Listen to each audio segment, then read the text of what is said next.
They thought they were humiliating her, making her pay 63 cents a week just to survive in a broken trailer. But what they didn't realize was this. They weren't watching her fall. They were standing front row to the moment she would rise higher than all of them. Because buried inside that rusted trailer was a secret no one saw coming. Rock bottom rarely looks dramatic when you're actually living in it. It doesn't always come with a loud crash or a moment where everything suddenly falls apart. Sometimes it arrives quietly, disguised as a series of small losses that slowly strip away the life you thought was secure. One day you're standing in a home filled with familiar sounds, routines, and memories, and the next you're counting coins, wondering how something so solid could disappear so completely. That's what makes rock bottom so deceptive. It doesn't always feel like an ending at first.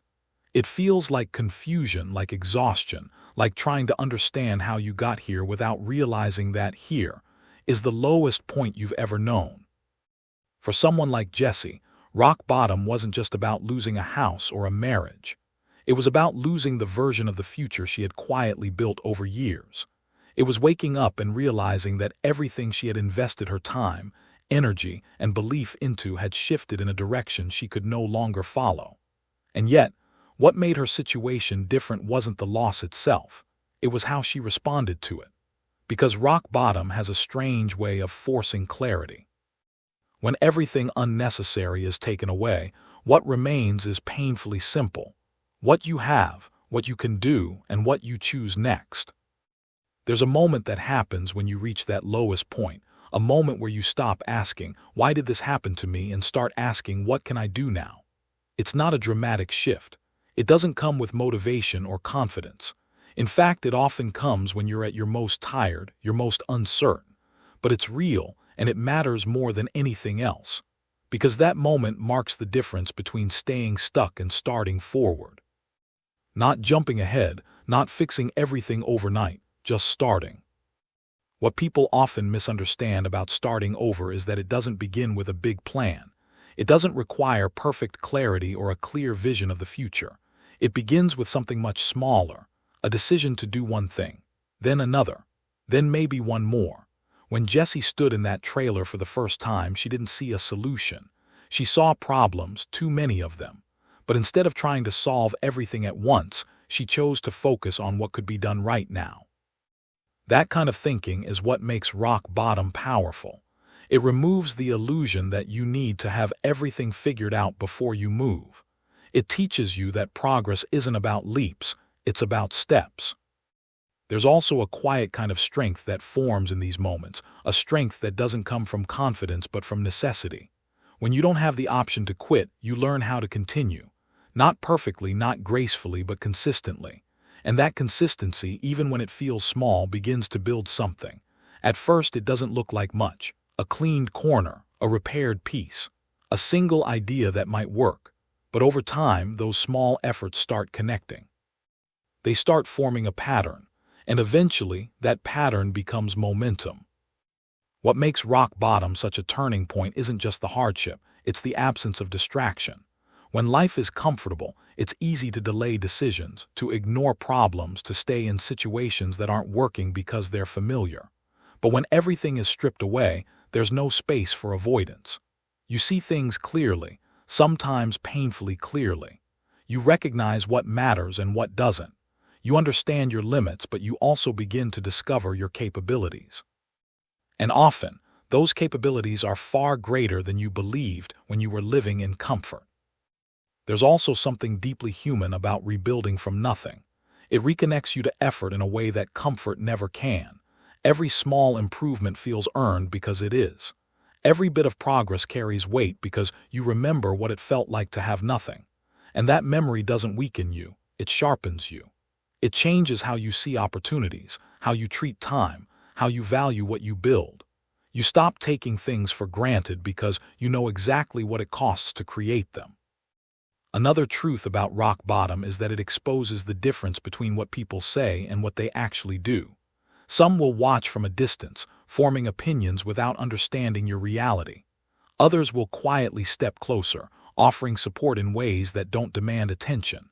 But more importantly, it shows you who you are when no one is watching.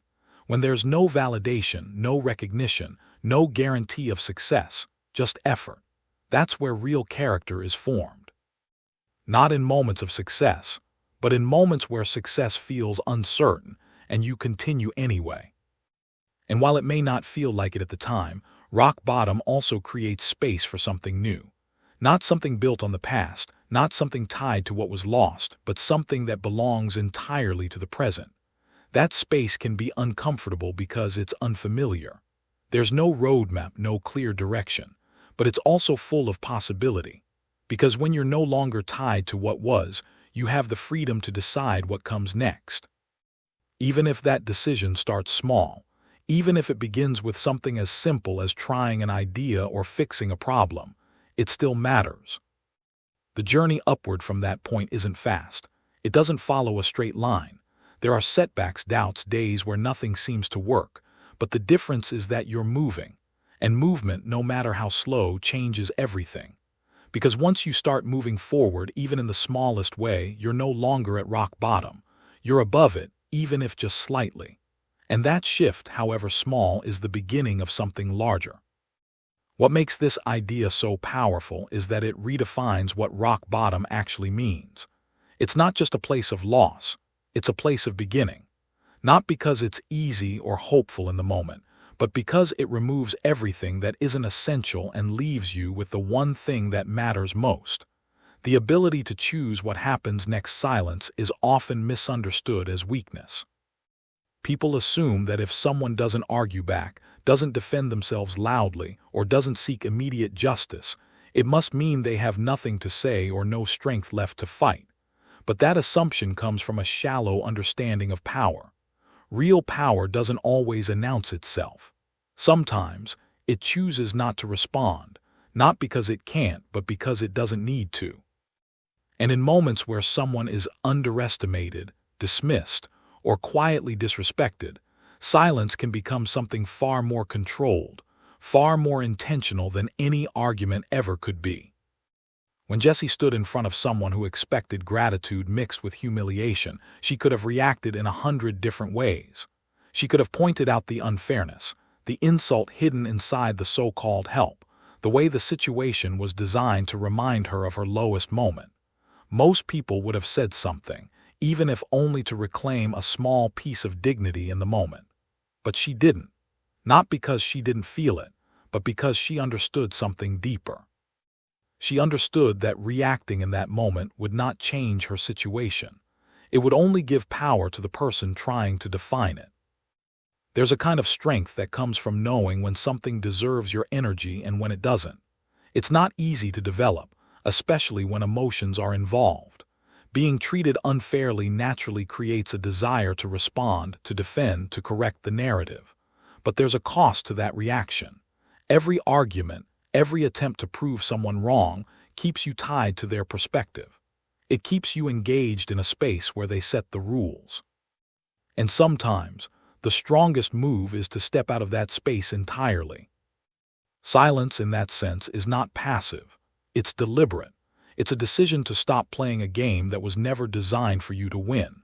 Instead of trying to convince someone of your worth, you redirect that energy into building something that makes their opinion irrelevant. That shift doesn't feel satisfying in the moment. In fact, it often feels incomplete, like something was left unsaid. But over time, it proves to be far more effective than any confrontation could be. What makes silence powerful is what happens after it. It creates space. Not empty space, but space for action. When you're not busy reacting, defending, or explaining, you have time and energy to focus on what actually matters. And that's where the real change begins. Not in words, but in results. Because results don't argue. They don't need explanation. They simply exist, and in existing, they rewrite the entire narrative. People often expect a reaction because it validates their position. If they provoke you and you respond emotionally, it confirms what they already believe, that you're unstable, weak, or unable to handle pressure. But when there's no reaction, when there's just quiet acceptance followed by consistent action, it creates confusion. It disrupts their expectations. And more importantly, it shifts control back to you. Because now, instead of reacting to their behavior, you're focused on your own direction. There's also a long-term perspective that comes with choosing silence. It requires patience, something that is difficult when you're in the middle of a challenging situation. You don't see immediate results. You don't get the satisfaction of proving someone wrong right away. But that patience allows you to build something real, something that lasts beyond the moment. And when that result finally becomes visible, it carries far more weight than any argument ever could. This doesn't mean silence is about suppressing emotions or pretending nothing happened. The feelings are still there. The frustration, the disappointment, the awareness of being underestimated, they don't disappear.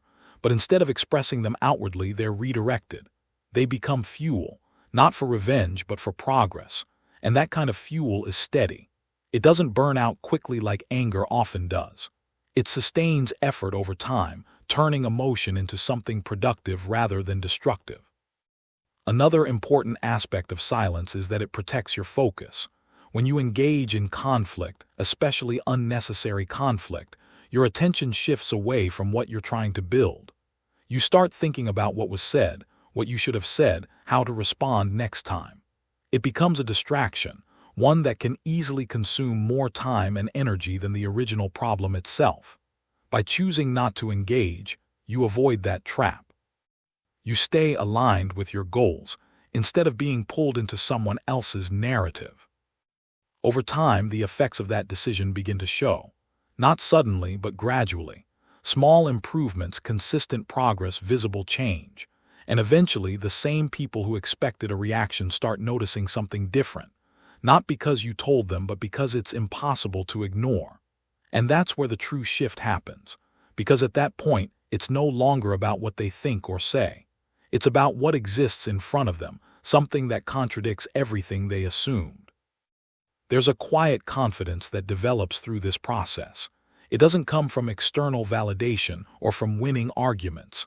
It comes from knowing that you didn't need to explain yourself to prove your worth, that your actions were enough, that your progress spoke louder than any defense could have. And that confidence is stable. It doesn't depend on other people's opinions because it was built independently of them. It's also worth recognizing that not every situation requires silence. There are times when speaking up is necessary, when boundaries need to be clearly stated, when injustice needs to be challenged directly. But the key is knowing the difference, knowing when your voice will create meaningful change and when it will simply feed into a cycle that leads nowhere.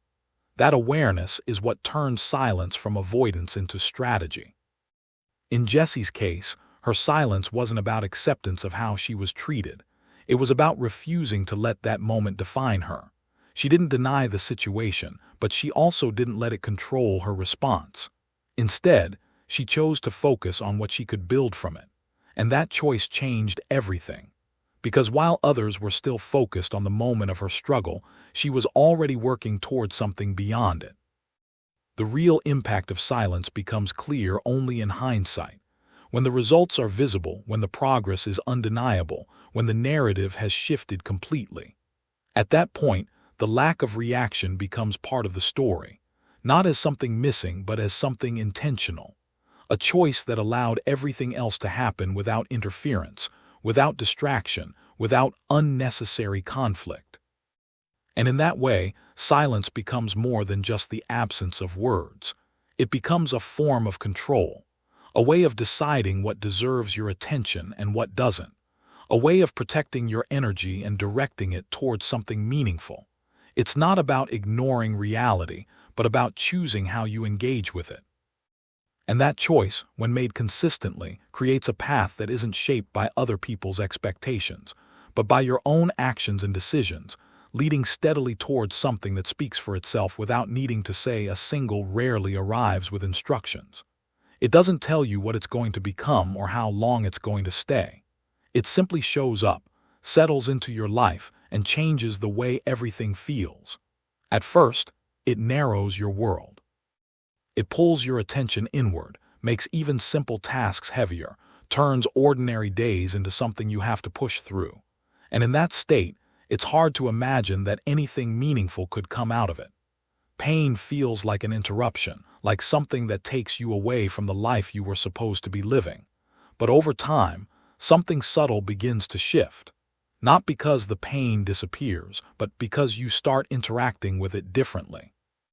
When you're forced into a situation you didn't choose, you have two paths, even if it doesn't feel like it. You can stay inside the pain, letting it define your limits, or you can begin to move through it, using it as information rather than identity. That shift doesn't happen all at once. It begins in small, almost unnoticeable ways. You start asking different questions. Instead of only thinking about what was lost, you begin to notice what still exists. Instead of focusing only on what went wrong, you start considering what can still be done. It's not optimism, it's adaptation. And that adaptation is the first sign that something is changing. There's a reason pain can become purpose, and it's not because pain is inherently good. It's because pain forces attention. It strips away distractions and highlights what matters most.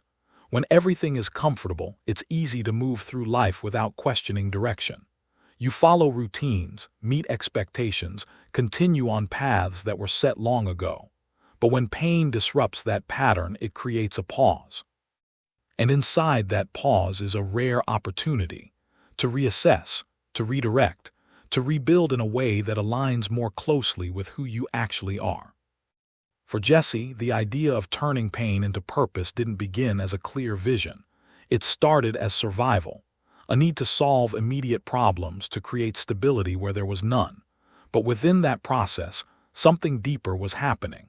Each small action, each decision made out of necessity, was also revealing a capability she hadn't fully recognized before.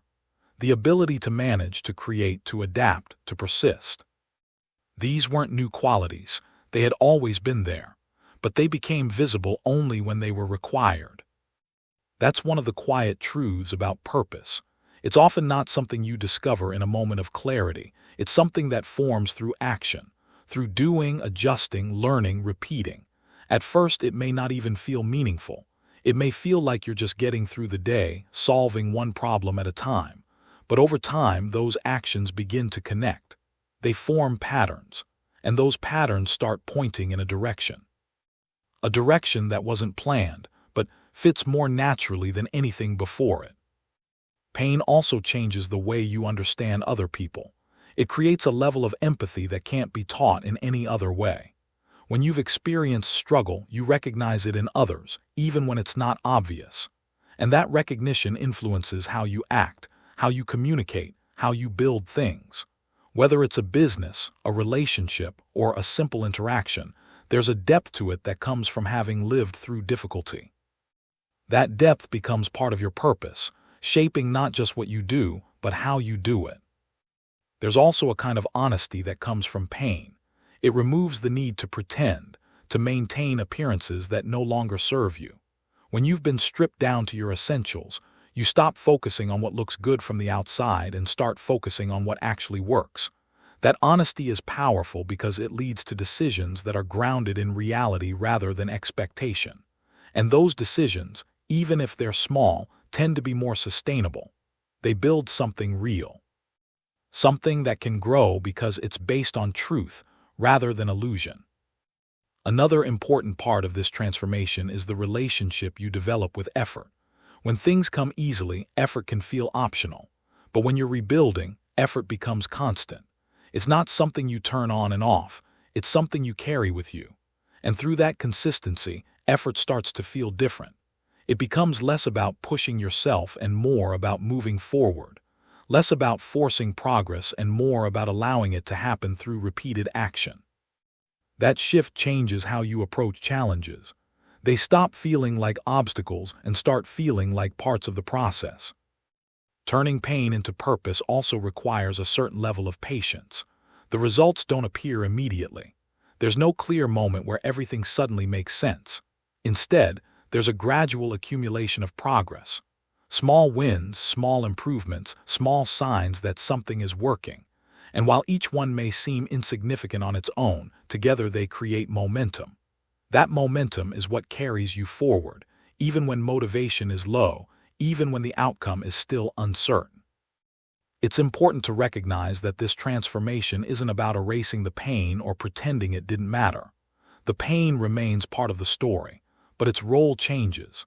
It stops being the central focus and becomes part of the foundation, something that contributed to growth rather than preventing it. And in that shift, there's a kind of quiet strength, a recognition that what you went through didn't just happen to you, it also shaped what you became. There's also a sense of ownership that develops through this process. When you build something out of difficulty, it feels different.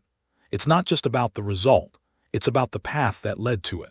Every step, every decision, every moment of doubt that you moved through becomes part of what you've created. And that creates a connection to your work, your life, your direction that is deeper than anything built on ease. It's not fragile because it wasn't formed under perfect conditions. It was formed under pressure, and that pressure gave it strength. What makes this idea so impactful is that it reframes the way pain is seen. Instead of viewing it only as something negative, it becomes something that can be used, not in a forced or artificial way, but in a natural progression that comes from engaging with it rather than avoiding it. It becomes a source of insight, of motivation, of clarity. And while no one would choose pain if given the option, there's a recognition that it can lead to something meaningful if approached in the right way. This doesn't mean every moment will feel purposeful. There will still be days where the connection isn't clear, where the effort feels heavy, where the progress seems slow. But those moments are part of the process. They don't negate the direction, they simply exist within it. And over time, as the pieces continue to come together, the purpose becomes more visible. Not as a single defining moment, but as a continuous development shaped by experience, action, and the willingness to keep moving forward even when the path isn't fully clear. People often imagine that when life becomes difficult, the right person will appear and fix everything. It's a comforting idea, the belief that someone stronger, more capable, or more prepared will step in and carry the weight you're struggling to hold. But real life doesn't usually work that way. The right people don't arrive to rescue you. They arrive when you're already trying, already moving, already doing the hard work of rebuilding. And when they come, they don't take over your journey. They walk alongside it. There's a quiet difference between being saved and being supported, and that difference matters more than most people realize. Being saved creates dependence. It shifts responsibility away from you and places it in someone else's hands. For a moment, it feels easier, lighter, even comforting. But it also takes something important away, the chance to grow through your own effort. Support, on the other hand, doesn't remove your responsibility. It strengthens your ability to carry it.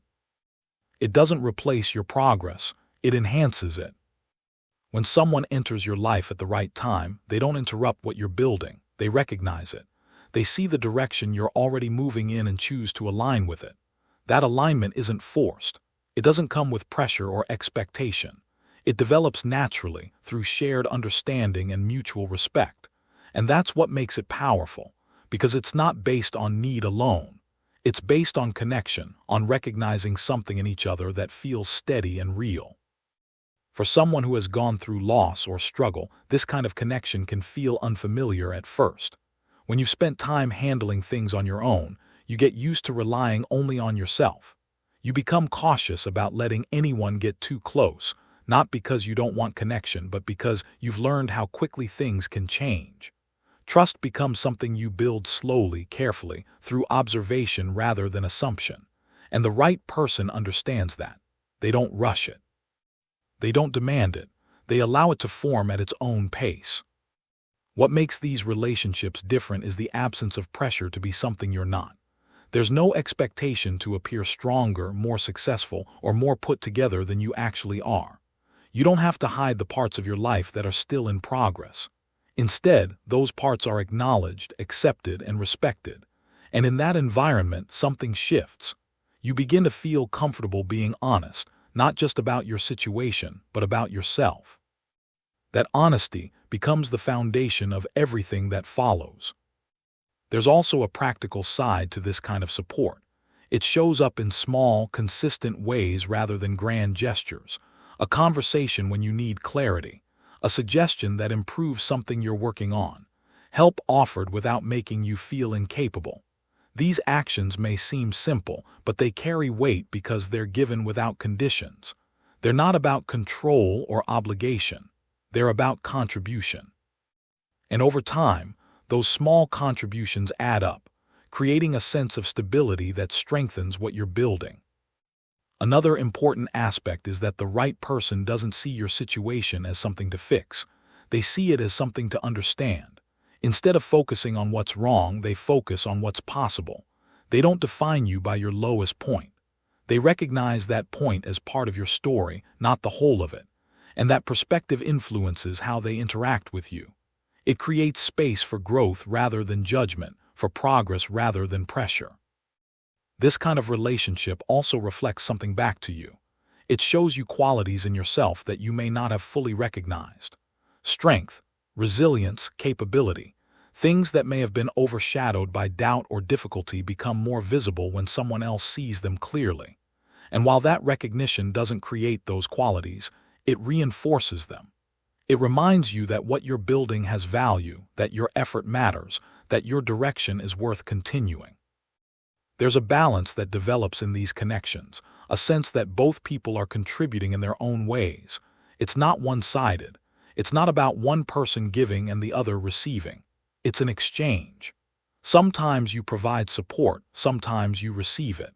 And that balance keeps the relationship grounded. It prevents it from becoming dependent or uneven. Instead, it grows in a way that feels stable, sustainable, and real. Timing plays a significant role in all of this. The same person arriving at a different point in your life might not have the same impact.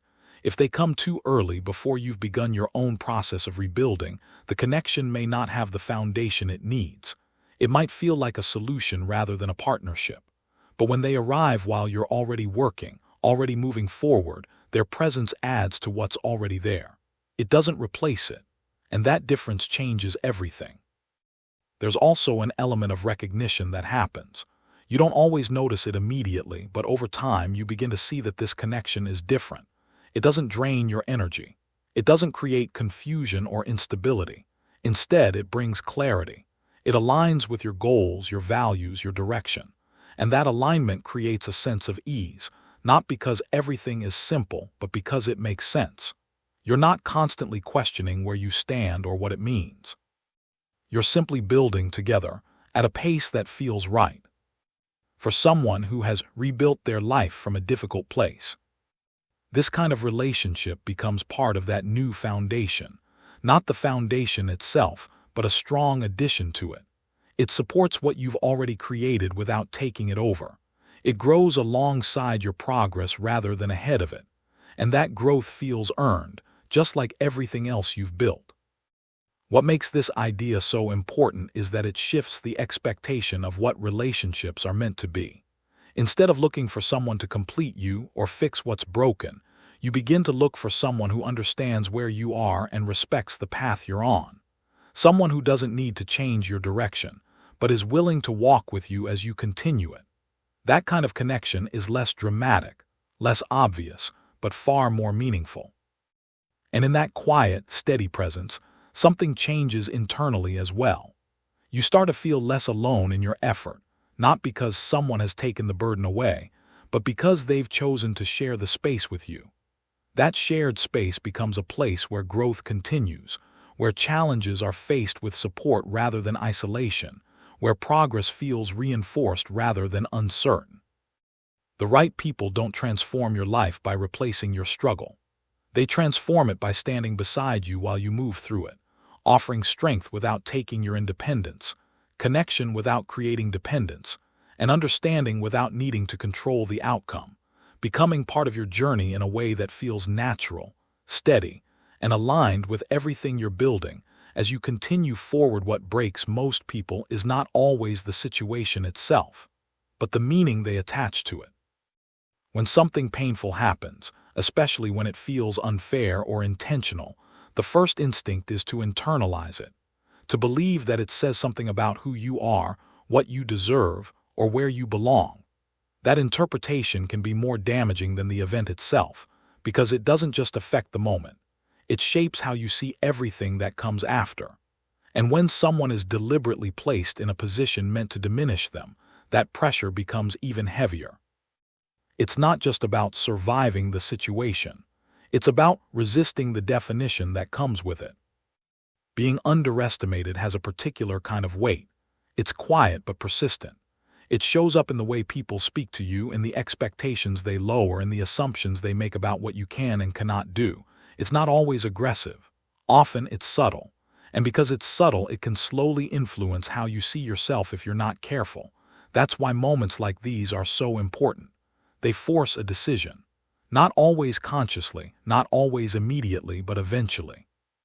A decision about whether you're going to accept that definition or create your own. When Jessie was handed a situation designed to humble her, the message behind it was clear. It wasn't just about the trailer or the coins. It was about control, about setting a tone, establishing a hierarchy, making sure she understood where she stood. In moments like that, it's easy to react emotionally, to try to push back against the disrespect in a direct way. But there's another option, one that doesn't ignore the situation but doesn't give it power either.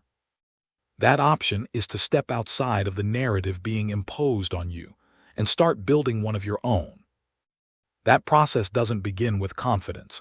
It begins with refusal, a quiet internal refusal to accept that this is all you are. Even if your circumstances don't change immediately, even if the external situation remains the same, that internal shift matters, because it changes how you move within that situation. It changes your focus. Instead of trying to prove something to others, you begin to focus on proving something to yourself, not through words but through action, through consistent effort that gradually reshapes what's possible. There's something powerful about taking something that was meant to limit you and using it as a starting point instead. It doesn't happen instantly. At first, the situation still feels restrictive, still carries the weight it was designed to carry. But over time, as you begin to act within it rather than react to it, the meaning starts to shift. What once felt like confinement begins to feel like a base, a place you started, not a place you're stuck. And that shift in perception is what allows transformation to happen. Transformation in this sense is not about dramatic change. It's about consistent redirection, taking the same environment, the same resources, the same limitations, and using them differently. Looking at what's available rather than what's missing. And while that may sound simple, it requires discipline. It requires the ability to stay focused on your own progress even when others are focused on your position. It requires patience because the results are not immediate. But each small improvement builds on the last, and over time, those improvements become visible. One of the most important parts of this process is detachment from external validation. When you're trying to rise from a situation where you've been diminished, there's a natural desire to prove people wrong, to show them that they underestimated you. But if that becomes your primary motivation, you remain tied to their perception. Your progress becomes dependent on their acknowledgement, and that creates a subtle limitation, because true growth doesn't require permission. It doesn't need to be recognized to be real. Instead, the focus shifts inward, toward building something that stands on its own, something that doesn't rely on approval to have value. That kind of work is quieter. It doesn't draw immediate attention, but it's stronger because it's rooted in purpose rather than reaction. And when that work begins to show results, it changes the dynamic entirely. Not because you've proven someone wrong, but because the situation itself has changed in a way that no longer supports their original assumption. There's also a psychological shift that happens when you begin to succeed in an environment where you were expected to fail. It reinforces a new understanding of your own capability. It shows you that your limitations were not fixed, that they were influenced by context, by expectation, by circumstance. And once you see that clearly, it becomes difficult to return to the old way of thinking. You start approaching challenges differently, with a sense of possibility rather than doubt. What makes this transformation even more meaningful is that it doesn't erase the original experience. The memory of where you started remains, but instead of being a source of pain or embarrassment, it becomes a reference point, a reminder of how far you've come, of what you've built, of what you're capable of handling. That memory becomes part of your foundation, something that strengthens your perspective rather than weakens it. There's also an impact that extends beyond your own life. When people witness this kind of change, it challenges their assumptions, not just about you, but about situations like yours. It forces a reconsideration of what's possible, of what people are capable of when given even the smallest opportunity to act. And while you may not set out to influence others, your example does it naturally. Because it's real, because it's visible, because it contradicts what was expected. In many ways, this process redefines the idea of control. Control is not about changing your circumstances immediately. It's about changing how you engage with them. It's about recognizing that even in a situation designed to limit you, there are still choices available. Choices about where to focus, how to act, what to build. And those choices, repeated over time, create change. Not always quickly, not always easily, but consistently. The most powerful part of this idea is that it applies beyond any single situation. It's not limited to one moment, one challenge, or one environment.